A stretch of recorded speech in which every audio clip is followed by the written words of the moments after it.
जनपदीय स्वाट और थाना गढ़मुक्तेश्वर की संयुक्त पुलिस टीम ने ब्लाइंड मर्डर की घटना चंद दिनों में किया सफल अनावरण। बाद पुलिस मुठभेड़ हत्या की घटना में संलिप्त मुख्य हत्या आरोपी घायल अवस्था सहित 2 शातिर अभियुक्तों किया गिरफ्तार, जिनके कब्जे से घटना में 40 बोरे इलेक्ट्रॉनिक। मुख्य हत्या आरोपी घायल अवस्था सहित 2 शातिर अभियुक्तों गिरफ्तार किया। आला कत्ल पिस्टल तथा घटना में प्रयुक्त छोटा हाथी बरामद। मृतक सरफराज उपरोक्त ने इलेक्ट्रॉनिक स्क्रैप को लुटवाने की योजना अपने उपरोक्त साथियों के साथ मिलकर बनाई थी, परंतु अभियुक्तों द्वारा सरफराज के साथ बंटवारे को लेकर हुए विवाद में सरफराज की गोली मारकर हत्या कर शव नहर के किनारे डाल दिया था। हापुड़ से सोनू चौधरी की रिपोर्ट। ये दिनांक 7 जनवरी को बदरखा नहर रजवाहे के पास एक अज्ञात शव बरामद हुआ था, जो कि एक ब्लाइंड मर्डर केस था। तो पुलिस अधीक्षक महोदय द्वारा तत्काल इस पर टीमों का गठन किया गया।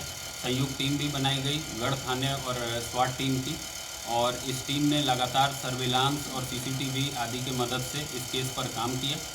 और आज शाहपुर नहर के पास बाद मुठभेड़ 2 शातिर अभियुक्तों को, जो कि इसमें शामिल थे, उनको गिरफ्तार किया गया है। इसमें एक को गोली लगी है, रिहान, जो कि हसनपुर अमरोहा का रहने वाला है, और दूसरा उसका साथी सादिक, जो कि मृतक के ही गांव का है।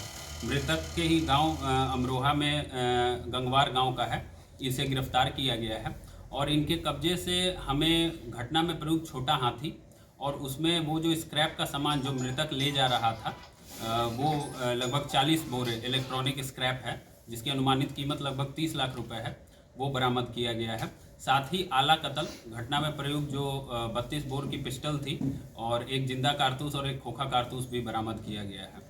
तो इनमें इनका ये था कि इन्होंने मिलके मृतक जो था वो और इसके दोस्तों ने मिलके इस स्क्रैप के सामान को लूट की योजना बनाई थी कि हम इसे लूट दिखाएंगे।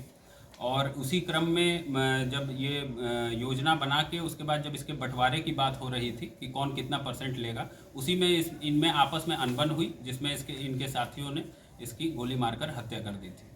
सर, इससे पहले किसी घटना को अंजाम दे चुके हैं? नहीं, अभी तक की पूछताछ में इस तरह का कोई वाकया सामने नहीं आया है, परंतु आज जब हमने इन्हें गिरफ्तार किया तो ये वही लूट का सामान बिजनौर से मेरठ बेचने लेके जा रहे थे, जिस क्रम में ये मुठभेड़ हुई।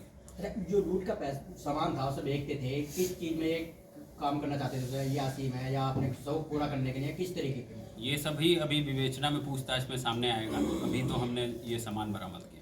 मृतक के टेप से हाथ पैर बंधे हुए थे, क्या कारण है वो इनसे आप पूछताछ? नहीं, ये इन्होंने हाथ पैर बांध के इसे लूट दिखाने की इनकी योजना थी कि लूट करके ये सामान चला गया, जो भी इनका स्क्रैप का सामान था, परंतु उसी में जो बंटवारे को लेके इनमें कहासुनी हुई, जिसके कारण इन्होंने उसकी गोली मारकर हत्या कर दी। गिरफ्तार आरोपी का कोई आपराधिक इतिहास है? अभी तक हमने जितना खंगाला है ऐसा कोई आपराधिक इतिहास नहीं है, और जानकारी की जा रही बाकी थानों से, जैसा भी आएगा आपको अवगत कराया जाएगा।